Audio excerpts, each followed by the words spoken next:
တခါတလေကြရင်ကျွန်တော်တို့ကိုအပူလောင်ဆုံးဖြစ်အောင်လုပ်တာအပြင်လောကကမီးမဟုတ်ဘူးဗျကိုယ်ခေါင်းထဲမှာတင်တောင့်နေတဲ့အတွေးမီးတွေပါမချစ်လာသေးတဲ့ကိစ္စတွေအတွက်ကြိုးပူးမယ်ပြီးသွားတဲ့ကိစ္စတွေကိုပြင်တွေးပြီးနှောင်တရမယ်တင့်စိတ်ကအနာဂတ်နဲ့အတိတ်ကြားမှာပြေးလွှားနေရင်လက်ရှိအချိန်ဆိုတဲ့ပျော်ရွှင်မှုကိုလမ်းမာတင်ပျောက်ဆုံးသွားစေတယ်ဗျမြတ်စွာဘုရားရှင်ကတော့တတိပေးဟဲ့ဘူးလေဗျအတိတ်ကိုလည်းပြန်မတန်းတနဲ့အနာဂတ်ကိုလည်းမျော်လင့်မနေနဲ့တဲ့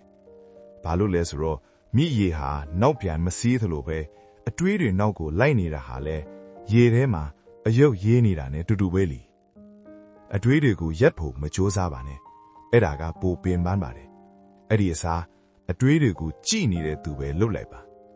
တိမ်တွေကောင်းကင်မှာဖြတ်သွားတယ်လို့မျိုးအတွေးတွေလာတာကိုသိလိုက်ပါပြီးရင်သူ့အလိုလိုပျောက်သွားတာကိုစောင့်ကြည့်လိုက်ပါ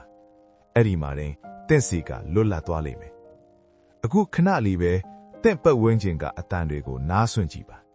အသက်ရှူနေတာကိုသတိပြုလိုက်ပါ